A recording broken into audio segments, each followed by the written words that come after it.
Me and my group made the security proposal for Edenic Energy. All right. So first of all, I'm Gala. I'm Michael. I'm Ann. I'm Avery. I'm Portland. All right, so here's our business profile. This is Thomas L. Hunter Jr. He has established Edenic Energy in 2021. This is based in Portsmouth, Virginia. This business is on climate. It's a climate tech company that uses AI management software, and what it does is it implements tech solutions for improving the energy efficiency and performance of buildings in underserved communities.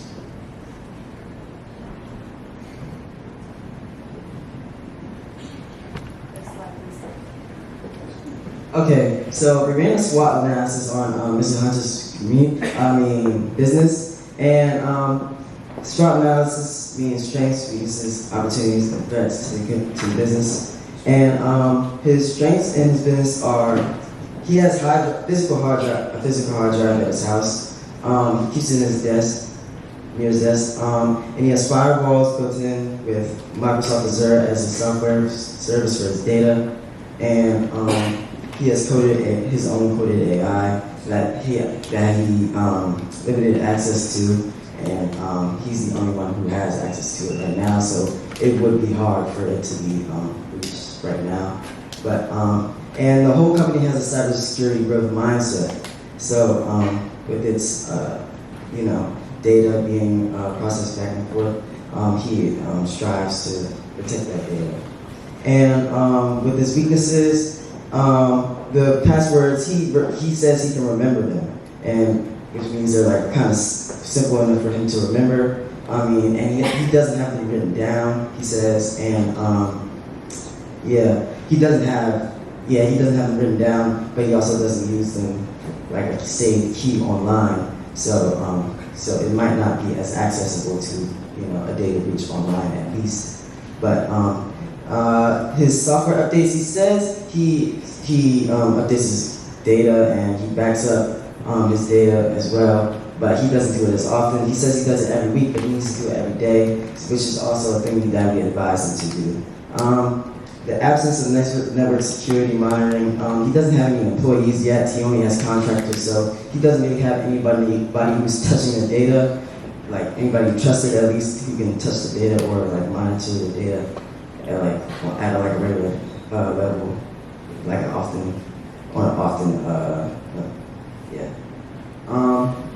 and his opportunities, he has $50,000 for cybersecurity, and $30,000 is being loosely spent towards clients. And his data backup, he does back up his data at least. He can back up his data, and it won't. All the clients' data won't be, lost. He has a physical safe. He can get a physical safe for his hard drive at least, so like nobody can go in his house and the data won't be in a hard drive near his desk, which is like you go in his house and you get his hard drive, like the company's in their hands now, which is and something you can invest towards to.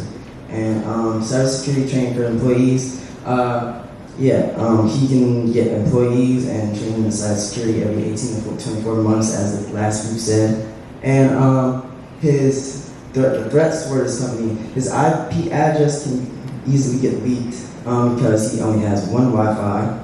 He only uses townhouse Wi-Fi, which him and his family use, so it's like multiple people on the same network. And like you can hack through those users instead of just him. And he also has no VPN. He didn't know what a VPN was before we interviewed him. So we advised him to get a VPN. There can be brute force attacks for the client data as well.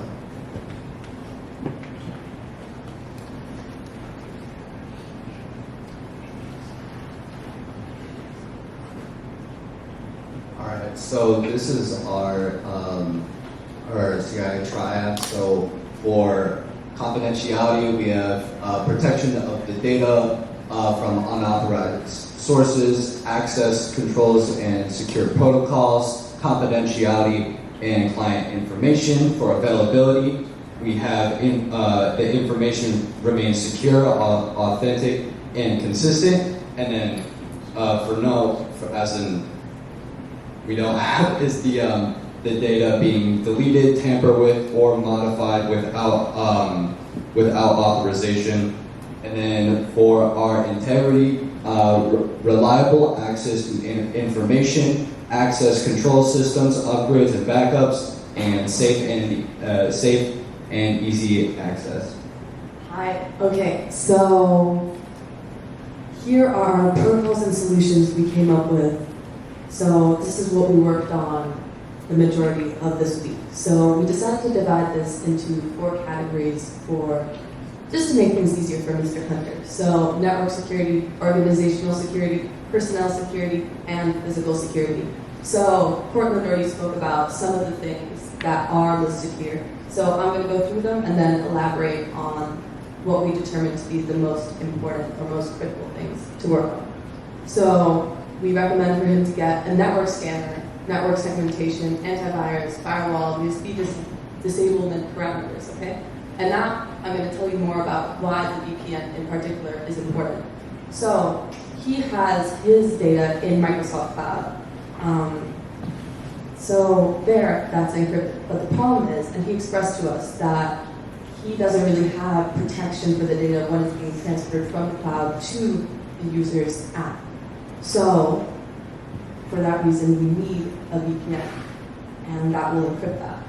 Then, organizationally, he needs to check that his contractors have some sort of knowledge in cybersecurity. So that's something we're going to recommend for him to do. And then, as Portland mentioned, he needs to rename his routers. They're vulnerable to hacking because they can see, oh, this is the kind of system, this is the company, let's do this way, it's easy. And then asset management, he needs to make an inventory of what he has. He needs to employ penetration testers yearly to check for weaknesses, as you know, cybersecurity is an ever-evolving field. And then lastly, we need to instate a password protocol for his company and for Mr. Hunter himself. We think he should have 14-character passwords. And to remember that, he needs to use phrases or also use a password manager, which is encrypted and safe. Then, personnel-wise, cybersecurity training is incredibly important to avoid phishing, and then also for Mr. Hunter himself, whaling, as he doesn't know that much about cybersecurity, so it would be beneficial for him as well. Then physically, hard drives, they should be in the safe. Portsmouth, Virginia is susceptible to floods, so we need to make sure that when he gets his office, which he does not have yet, he will have in 10 months, and in 10 months he's also going to start employing more, that the technology is safe, and also that that place has alarms and locks. Next slide, please. So our budget. As Portland already said, there's a $50,000 budget for cybersecurity in general, and then $30,000 for protecting client data. So we decided to divide this into 3 areas: network, physical, and services. So network is the things we mentioned, like VPN, firewall, all of those things. And it can be really cheap, like a network scanner is free. If you look at our proposal, you'll see more details on the companies we personally recommend and we have researched. And then also firewalls like Palo Alto, PA 220 is like $1,000. So you can see that this money that we could potentially get from you you can sort of see that like that $1,000 with the other team and this team could directly go towards such a thing, because though it's redundant, there's already firewalls, but that's also a deterrent. And then physically, alarm systems, locks on doors, and then services. There's like he needs a consultant for his employee training. He needs $4,000 for penetration testing, and then consultant for those fixes. And the reason why it's $6,500 a month $30,000 is because we predict that he will need to hire more consultants or potentially cyber professionals, and that's why there's space for that. And the price for consultants is like $250 an hour. So we don't necessarily know until penetration testing how much more we'll need. So future expenses should also be kept in mind. Next slide, please. Last, our plan, just like the order we're going to do things. So right now he can put his files in the safe, passwords, change his router, do some cybersecurity training, or just check that his contractors have that training. Make sure he gets a VPN, antivirus, and that firewall. Then when he gets his office, he can do all of these physical measures and also cybersecurity training. Then why is this important? Cybersecurity is not only about protecting data, it's also about protecting people.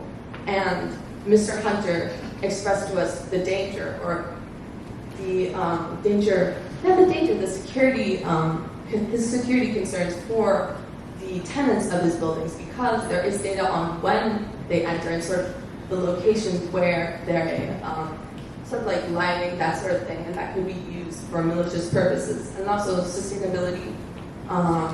There is like a potential for more energy to be used if like programs were to be hacked, and then there's also ethical, reputational, and financial ramifications if we do not follow proper security. And then also there's government standards, which Bert will talk about here. So these are the laws and regulations that we need to follow. We have NIST 800-171. It is a framework that ensures protection and confidentiality of ICU.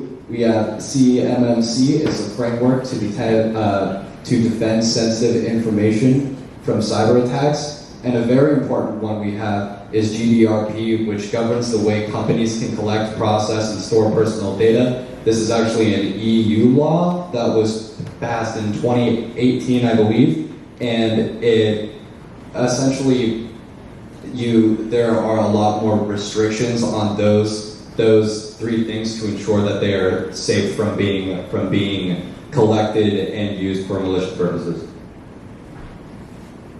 Especially since Mr. Hunter is looking to expand to the United Kingdom. Sorry. The system updates. So Mr. Hunter has expressed that he tries to update his software. We advise that he gets an alarm or like an updated system for that, so that he can just like get the software updates as soon as they come out. And protocols are implemented to ensure customers to update their software as well. These are all the sources that we have for. Thank you for your time.